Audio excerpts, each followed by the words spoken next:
Good morning, everybody. I want to welcome you all to our Worry-Free Wednesdays with Miss Ellie. I hope you guys are doing good this morning. Today, we're really going to be focused on toddlers and tantrums. Now, this topic tends to be a tricky one for parents in general. This time in development is stressful enough, but the recent pandemic has compounded that stress because families are home all day, every day. Taking breaks has become much more difficult, and our children are beginning to feel the same anxieties as we are. You may have even noticed that the tantrums have increased since the pandemic began. Today, I want to break down tantrums and provide information on how to understand and respond to them in a way that will ensure your child gets their needs met in a healthy way. I also want to provide this information to help parents who are looking for tools to help deal with the stress that tantrums can cause. So I want to provide a quick introduction to what tantrums are and some of the interventions that work.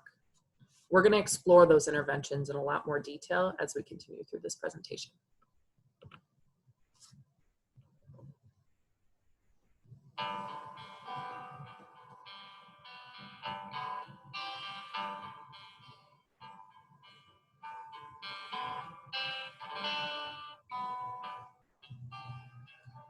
Whoever called them the terrible twos was a little behind the curve. Experienced parents know that this difficult period begins at around 18 months. With confident mobility and better communication skills, children this age will begin to get, well, willful. It's up to you as the parent to balance control and discipline with understanding of your child's need to explore. It's best not to lash out in reaction to a temper tantrum. Turn your back for a minute or two and wait it out. And know that this behavior is a normal part of development. Children need to learn their limits, and that screaming or whining are not the best ways to get what they want. Which leads us to the word no. 18-month-olds definitely understand it, and some, you may notice, love to say it. This negative response is normal and gives kids a sense of power and control. Establishing routines and setting limits can help ease this difficult period in your child's development. Try the following. Give your child choices, usually no more than 2, about simple things, such as what to wear or what to eat. For example, milk or juice? I like juice. Use distraction whenever your child is becoming too frustrated. Children need to go through this challenging period to become their own selves. And most importantly, don't forget to keep a sense of humor.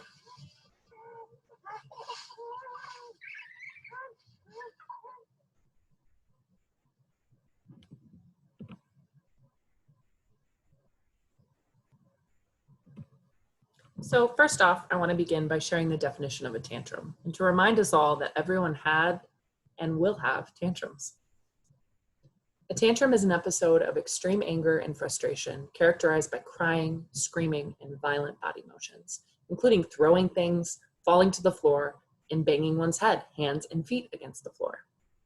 Now, if I have any parents who are watching, I'm sure they are all nodding their head yes, because they have seen either one or a combination of these behaviors during a tantrum. I think it's really interesting to remember that both humans and animals tantrum this way to express frustration over a desire or a need that isn't being met. More often than not, we get overwhelmed by circumstances and feel compelled to express our frustration. Can you remember the last time you expressed frustration this way? And why was the reason?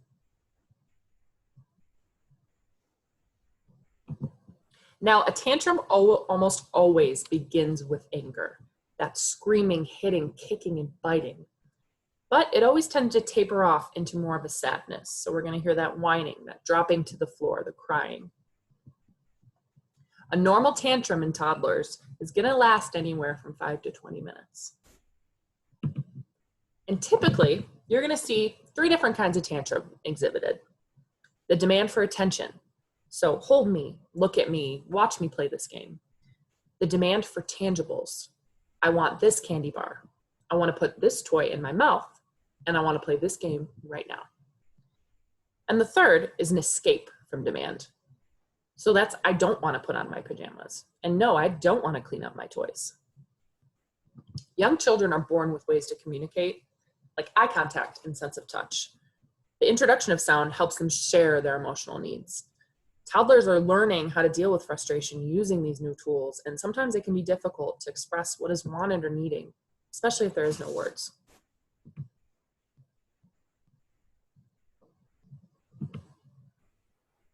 So why do tantrums happen?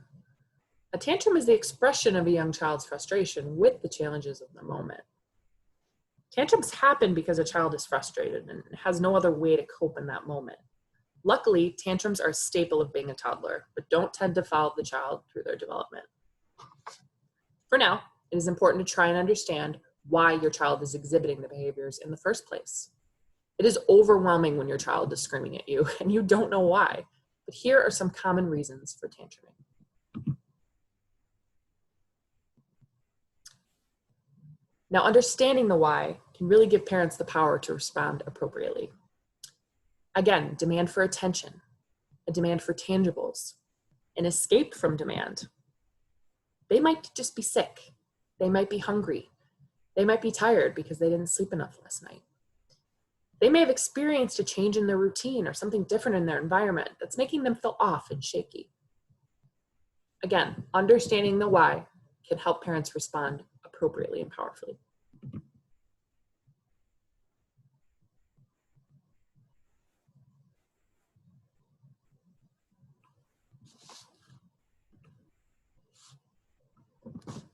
So I'm sure you're wondering now, you know what a tantrum is, you have a better idea of why they occur.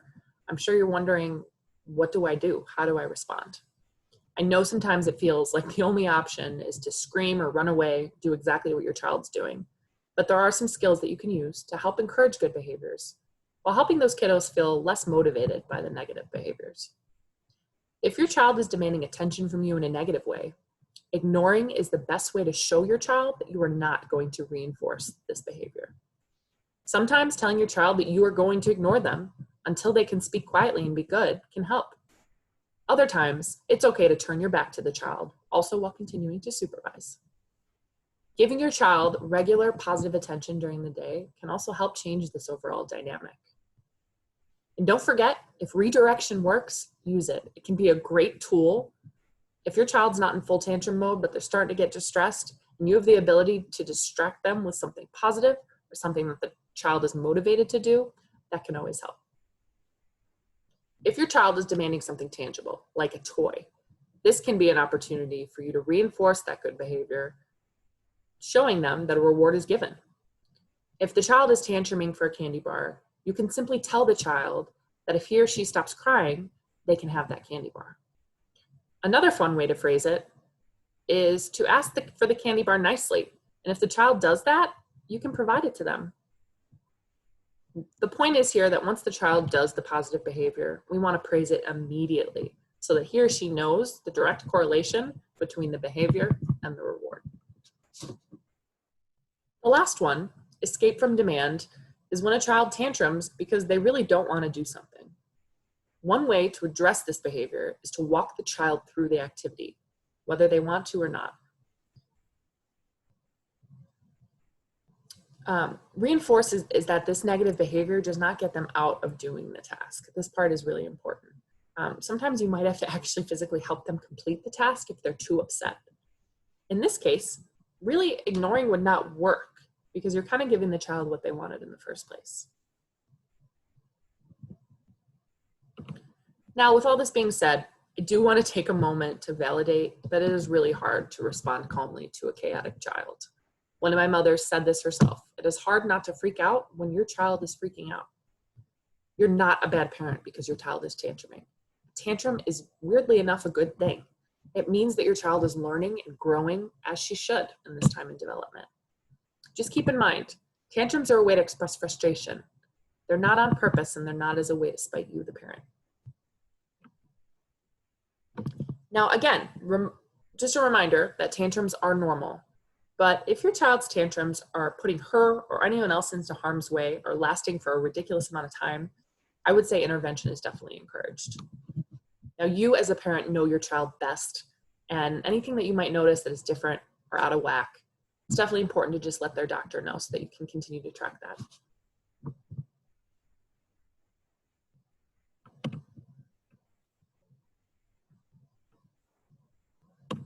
So we've discussed what tantrums are, why they happen, and ways to respond to them.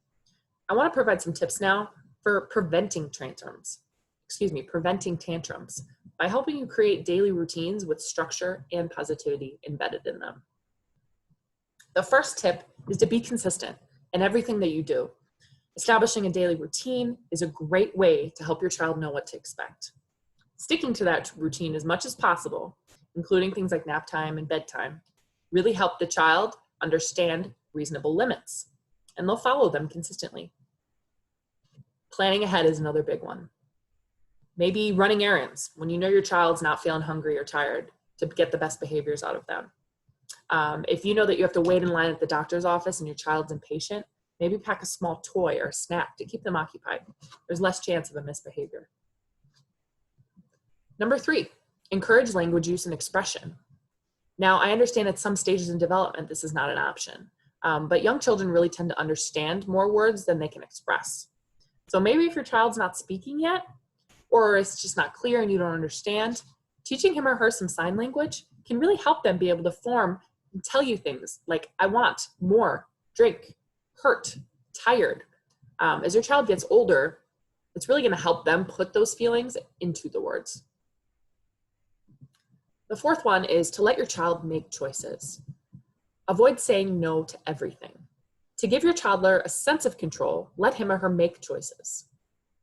Would you like to wear your red shirt or your blue shirt? Would you like to eat strawberries or bananas? This provides the child with a sense of empowerment and autonomy, while you, the caregiver, are ultimately controlling the outcome. And the final, and I think the most important one, is to praise good behavior. Offer extra attention when your child behaves well. Give your child a hug or tell them how proud you are when he or she shares or follows directions. This is one of the best ways to combat tantrums because it is constantly reminding the child that they will get what they want when they behave a certain way, while also showing them that negative behaviors kind of get them nowhere.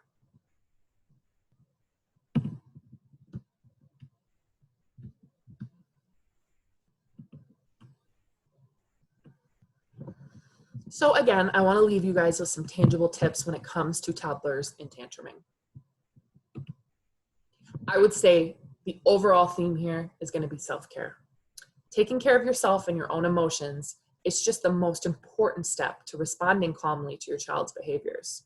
It really does start and end with you. And if you are able to respond calmly and directly, your child will follow suit. I know it's hard to respond calmly when you're stressed, especially if the behavior is unexpected or sudden. It makes your heart rate go up, you feel warmer, it sends your body into a sense of panic. That's why it's so important to take time each day for yourself, because it's going to help you be a better parent to your child. So how can I do that? I know you guys are busy, but maybe adding in a breathing exercise just during some of those stressful moments of the day. It can help center your mind and body and just bring you to a place of more mindfulness. Next time you're feeling overwhelmed or you have just gotten over a really bad tantrum with your kiddo, maybe try this breathing exercise just to see if it helps, just for a few minutes. Once we calm our bodies down, it can really be much easier to convince our minds to do the same. So try to find yourself a relaxing place. Get comfortable. Set a timer on your phone, maybe just 60 seconds. Just breathing, paying attention to things that you hear, feelings that you have in your body and your fingers and your toes. Feel yourself breathing. Notice the changes that you're making in your chest as you breathe in and out.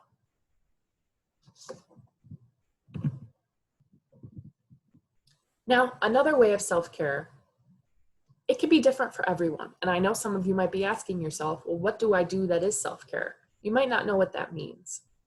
I want you to start small when it comes to this. Self-care can be anything. It can be spending time alone with yourself or putting yourself first in that moment. It can be asking someone for what you're needing. You can be setting boundaries with your children or adults in your life. Maybe just staying at home, not doing today can be self-care. Saying no to that friend who's asking for help, but you just really aren't feeling it. Forgiving yourself for the small mistakes that you make. Sometimes taking a step back and taking a break is the best way to take care of you. And asking for help, reaching out to those around you, is another great way to show that you are taking care of yourself.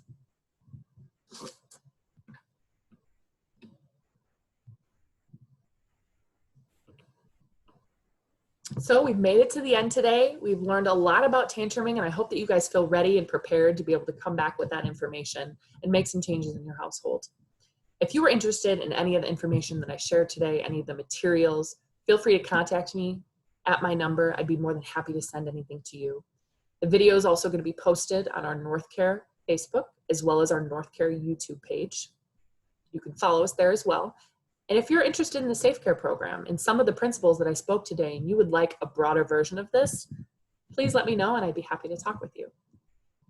I want to thank you guys so much for joining me today. I hope you learned some things. I hope that you understood that you guys are doing the best that you can. And I want you to keep having confidence in yourself and take care of yourself. Thanks, y'all. I hope you have a great day.